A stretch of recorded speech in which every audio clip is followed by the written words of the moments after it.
কি হতো যদি দুই মহাশক্তি একই লক্ষ্য অর্জনের জন্য তপস্যায় লীন হয়ে যেত? একদিকে ছিলেন মা পার্বতী, যার মহাদেবের সঙ্গে মিলন ছিল নিয়তির লেখন। অন্যদিকে ছিলেন মা গঙ্গা, যার প্রখর ভক্তি স্বর্গের সিংহাসনকেও কাঁপিয়ে দিয়েছিল এবং দেবর্ষি নারদের মনেও উদ্বেগ সৃষ্টি করেছিল। একসময় এসেছিল যখন ভক্তি ও নিয়তি একে অপরের সঙ্গে সংঘর্ষে লিপ্ত হতে চলেছিল। হিমালয়ের গুহায় এক অপূর্ব দৃশ্য দেখা যাচ্ছিল। মা পার্বতী কঠোর তপস্যা করছিলেন মহাদেবকে স্বামী হিসাবে পাওয়ার জন্য, কিন্তু তার সঙ্গেই মা গঙ্গাও একই নিষ্ঠায় শিবের আরাধনায় নিমগ্ন ছিলেন। গঙ্গার তপস্যা এতই প্রখর ছিল যে প্রকৃতির ভারসাম্য টলমল করতে শুরু করল। এটা দেখে দেবর্ষি নারদ চিন্তায় পড়ে গেলেন, কারণ পার্বতী ও শিবের মিলন ছিল সৃষ্টির ভিত্তি। কিন্তু যদি গঙ্গার তপস্যা সফল হয়ে যায়, তাহলে নিয়তির চক্রই বদলে যেতে পারে। তখন নারদ মুনি এক চতুর পরিকল্পনা করলেন।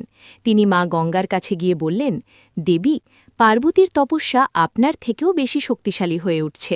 মহাদেব তো গভীর ধ্যানে লীন, তাকে সন্তুষ্ট করতে যুগ লেগে যাবে। আপনি বরং জাহ্নু ঋষির কাছে যান এবং তাকে 108 ঘড়া জল অর্পণ করুন। তিনি খুশি হলে শিব নিজেই আপনার সামনে আসবেন। নির্মল হৃদয়ের গঙ্গা এই কৌশল বুঝতে পারলেন না।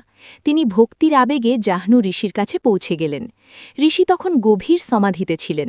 গঙ্গার প্রবল স্রোত ও 108 খরা জল তার তপস্যায় ব্যাঘাত ঘটাল।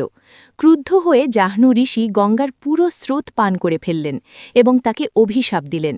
গঙ্গার তপস্যা ভঙ্গ হয়ে গেল, কিন্তু তার নিঃস্বার্থ ভক্তি মহাদেবের কাছে পৌঁছে গিয়েছিল। ঠিক তখনই মহাদেব স্বয়ং প্রকাশিত হলেন। গঙ্গার চোখে জল, হৃদয়ে একটাই ইচ্ছা। তার অটুট ভক্তি দেখে মহাদেব বললেন, এই সৃষ্টির নিয়মে পার্বতীই আমার অর্ধাঙ্গিনী, কিন্তু তোমার এই নিঃস্বার্থ ভালোবাসা বৃথা যাবে না। তুমি আমার হৃদয়ে নয়, আমার শক্তি হয়ে আমার জটায় বাস করবে। আজ থেকে আমি গঙ্গাধর নামে পরিচিত হব।